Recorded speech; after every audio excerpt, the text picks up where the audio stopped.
We welcome our presenter, Mr. Atul B. Khare, Chief General Manager, DFCCIL. Mr. Atul B. Khare is working as the project leader who is steering the project from inception to completion, and he is involved in design, planning, monitoring, implementation, and certification of Bhopur Khurja section of dedicated freight corridor, double line electrified railroad in India under FIDIC conditions funded by the World Bank involving civil and system infrastructure and also operational control center of dedicated freight corridor in India. Besides a successful railroad construction engineer, Mr. Khare is also expert in railway track mechanized maintenance, upgradation of railroads, and increase of speeds on conventional tracks in India.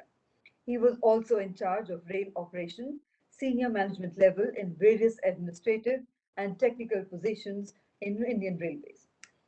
He has also published various technical papers on railroad maintenance, upgradation of track and speeds, mechanized maintenance of track and rail safety.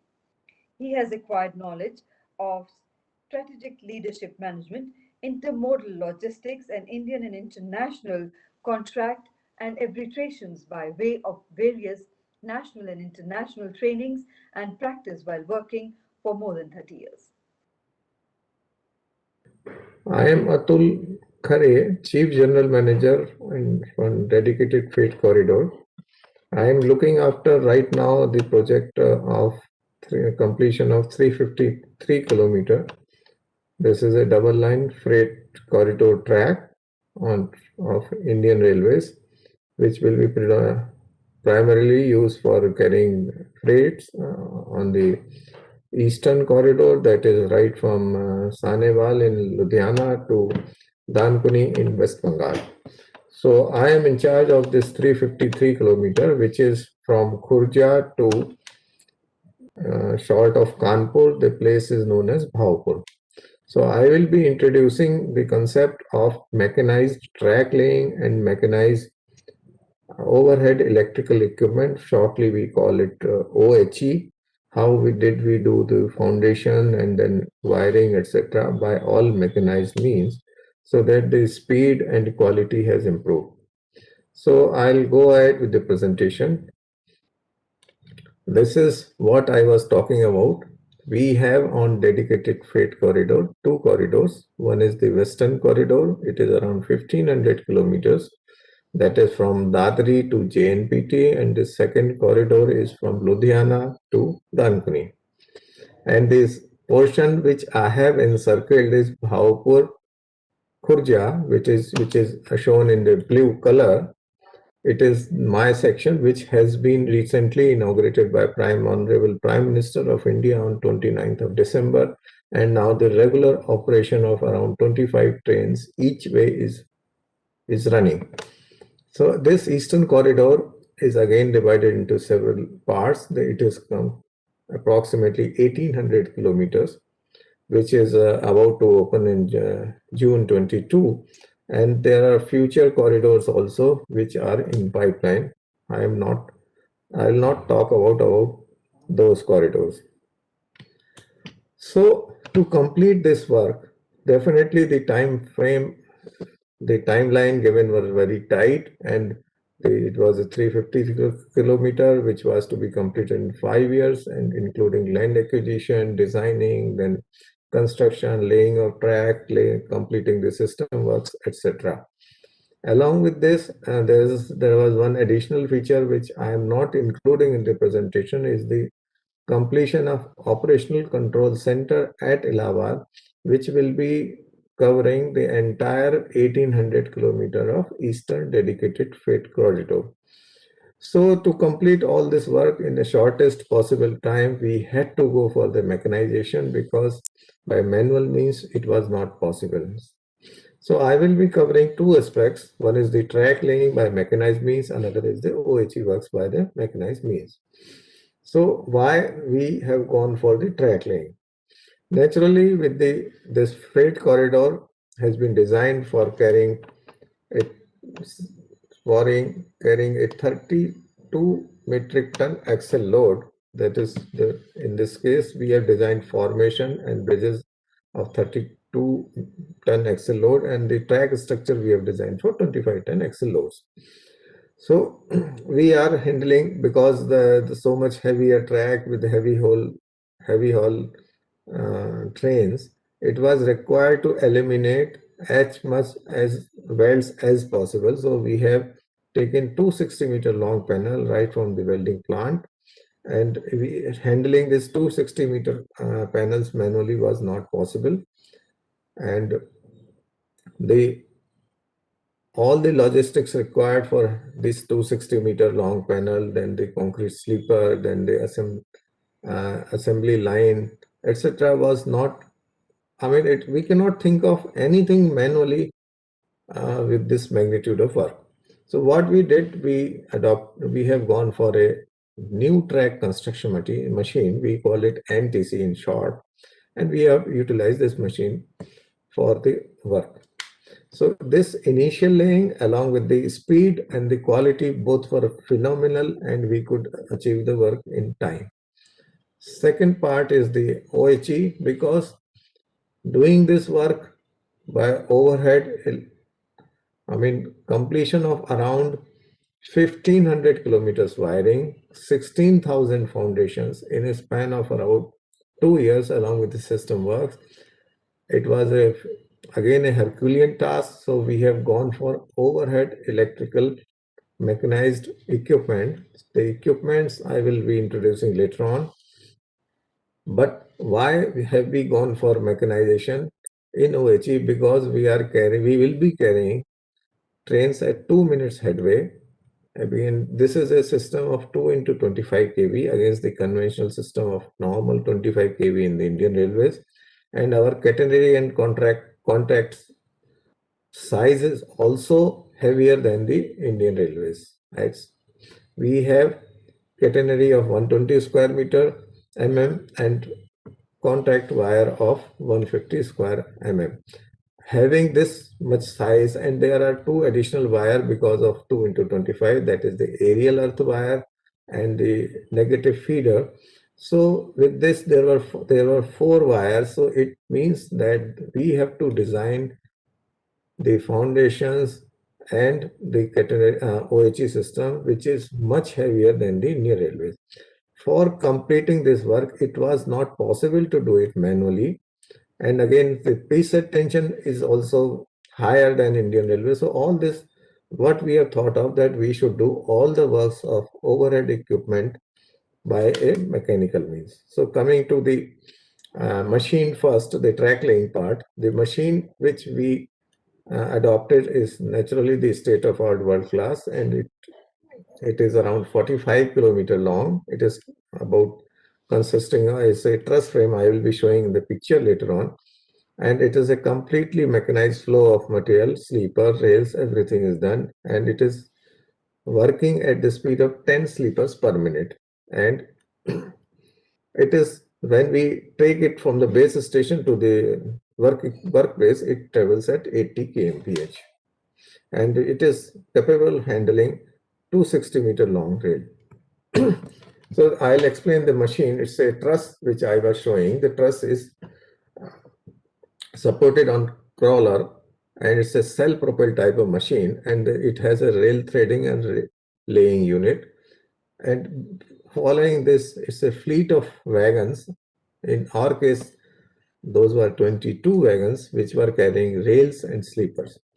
So for doing this work, what we required is the establishment of base depot, sorry, from where the NTC will start, and it will get the material loaded. First, we load all these base stations were created about 120 kilometer interval, and there are 21 synchronized overhead gantries which were loading 260-meter long rails.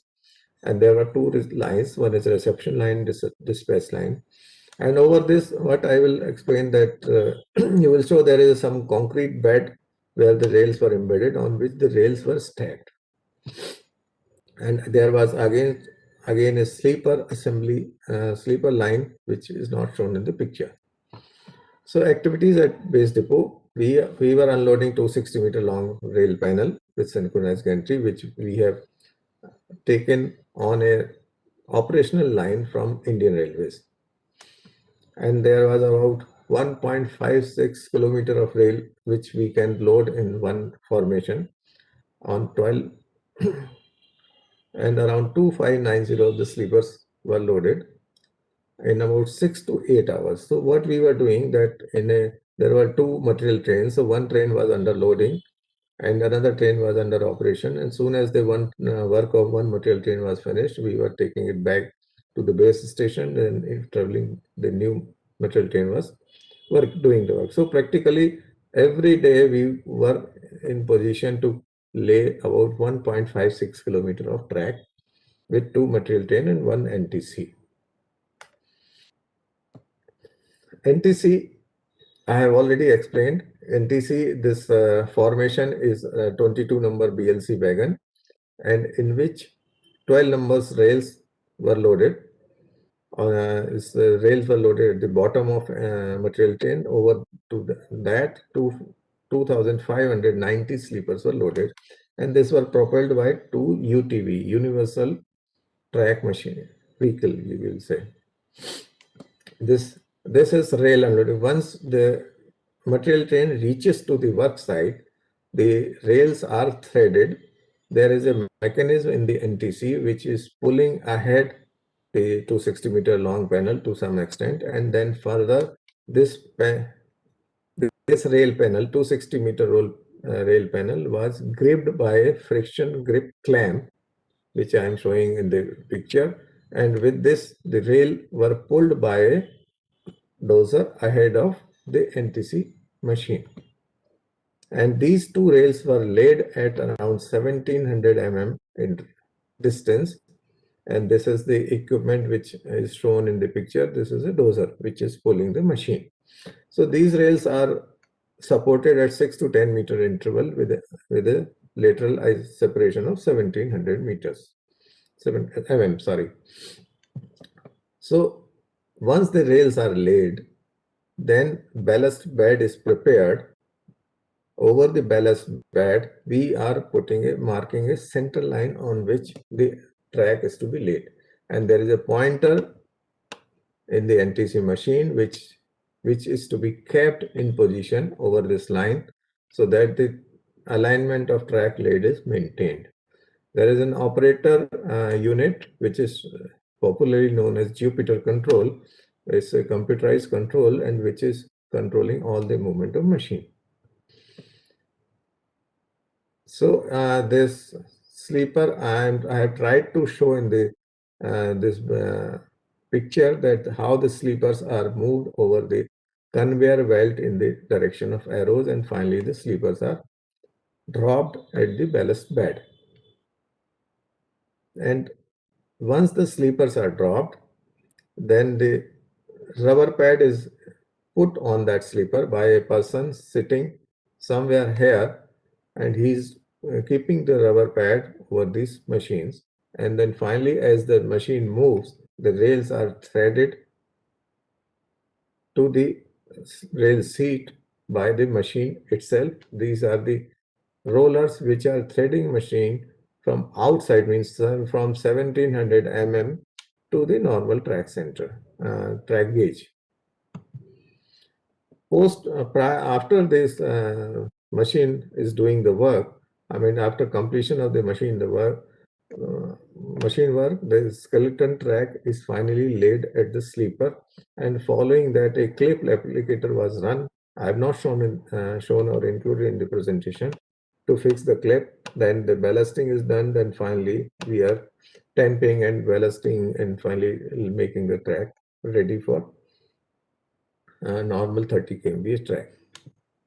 Secondly, I will come to the overhead electric construction.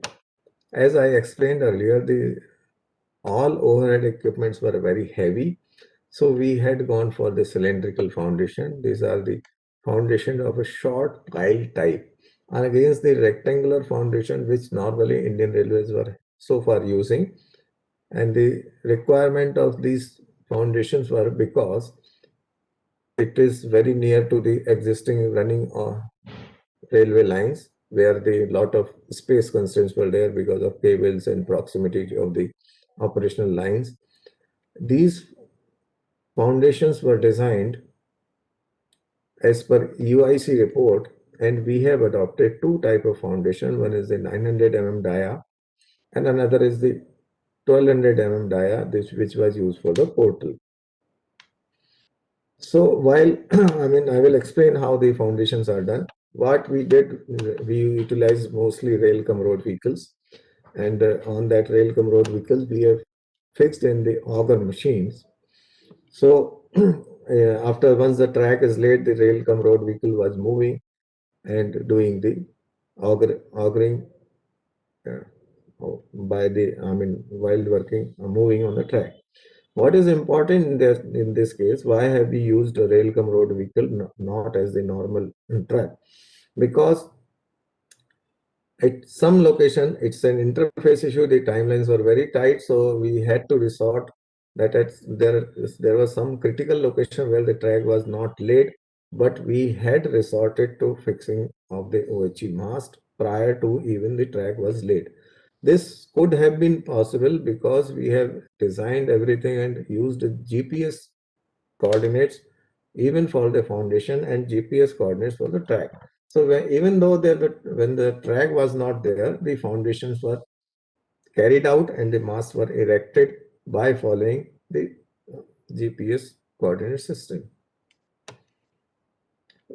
So while it was another challenge that although we have done the augering by the rail cum road vehicle, but how to carry out concreting, because we had to resort to the concreting, which were we had two lines basically. I will just explain. That is, one is we call it popularly up line and the down line. The line which is near, closer to the Indian Railways running track, there it was not possible to move any road vehicle to that line. So ultimately what we resorted, that we have made a concrete train. It is consisting of three normal, in railway system we call it BFR, the flat wagons, and on that flat wagons we have mounted a batching plant along with the service equipment required, and on three flat wagons a concrete plant was housed, which was fed from the various location at around again 100 kilometers away. All the raw material was fed to this concrete train, and these concrete trains were going at different locations, and it was in a day it was possible to lay 20 foundations by simple using these two wagons and a locomotive. So it was in a day we could do 20 foundation, which was otherwise a job of 15 to 20%, and even with the 15 to 20%, it was possible to lay only 1 to 2 foundations. So this concrete foundation, this is a concrete train, has become very popular, and on Indian Railways system, it is first time we have used this concrete train. Again, for mast erection, we have used the same principle, same rail cum road vehicle along with the grappler. And with this, once the foundations are done, the concrete mast was erected, aligned with the twister, and then balance concreting was done again by the concrete train. So after the concrete train, once the masts are erected, we have utilized wiring train, because first of all we were required to do two wiring of aerial earth wire and a negative feeder wire. This negative feeder and aerial earth wire is unique to our system because we are using 2 into 25 kV system. So both the drums of aerial earth wire and negative feeder were loaded to a wiring train, and the wiring train was pulled, and all this aerial earth wire and negative feeder were at a pre-tensioned tension. We have laid these two wires. After wiring is done, there is a job of cantilever installation. We have again utilized the RSM type of. These are again the world-class machine which were not so far used on the Indian railway system. These are the self-propelled machine capable of running independently at 50 kmph, but while working it was running at 10 kmph. So with these machines, it's an elevated platform, self-propelled one, and with these machines we have installed all the cantilever, because there is one storage. I mean, you can store a few number of cantilevers also. So it was very easy to fix cantilever with this machine, and again with this machine we could complete the work of around 20 masts in a day by one unit. After this job is done, we have utilized this OHE wiring train, which is again a world-class equipment. It has 4 drums, 2 drums. I mean, in one setting, it was possible for us to wire around 4 kilometers. So the one drum, once it is exhausted, another drum is utilized. So that's why there are 4 drums, and each drum is, I mean, 2 drums for contact wire, 2 drums for the catenary. So these again, I have shown the formation, engine, then the service wagon, then the wiring wagon. So following the wiring wagon, there is again RSM which is working. So with this wiring train, in a span of around 2 hours, we could carry out 3 kilometers of wiring, both cantilever and contact wire, sorry, both catenary and contact wire at a pre-decided tensioned length. Because what happens in the normal wiring system of Indian Railway, normal wiring train, these wires are just stringed, and these are not at a pre-decided tension. But with this wiring train, it was possible for us to give a pre-tensioned force, and all these wires were stretched in a without any defect, without any kink. So it was a perfect job without any aberrations or without any defect. So after this is done, this, I mean, once the one length is done, so the termination of OHE wires is automatically done. The kinks and twists was not possible, I have already stated. And it is very important not to stretch the messenger and this contact wire and catenary wire over what is meant for, because once you pull the wire at a greater tension, then the wire strength is lost. So what is the biggest advantage with this machine is that you are pulling it at the exactly required tension. So with this, only after completing the wiring, the only job required was buy an RSM just to fix up the droppers and clips, etc., and the job was done. So with this, I have explained both the method of mechanization, that is track laying as well as OHE laying, and we could complete the work in a most difficult, or say most tight targets which was given to us, and we could complete the entire work, I mean around 353 kilometers exactly, in about 3 years or so, because about initially 1 year and 1.5 years were lost in land acquisition and completing those structures, etc. And what is the way ahead is the coming. We have more and more corridors coming. About 2 more corridors have been under survey, and the two corridors are under constructions, and another 2 are in advanced stage of conception. So with this, it is definitely these two machines, these two type of technology will pave way further for construction of track as well as OHE in a fastest and quickest manner, along with the quality of laying both track as well as OHE. Thank you.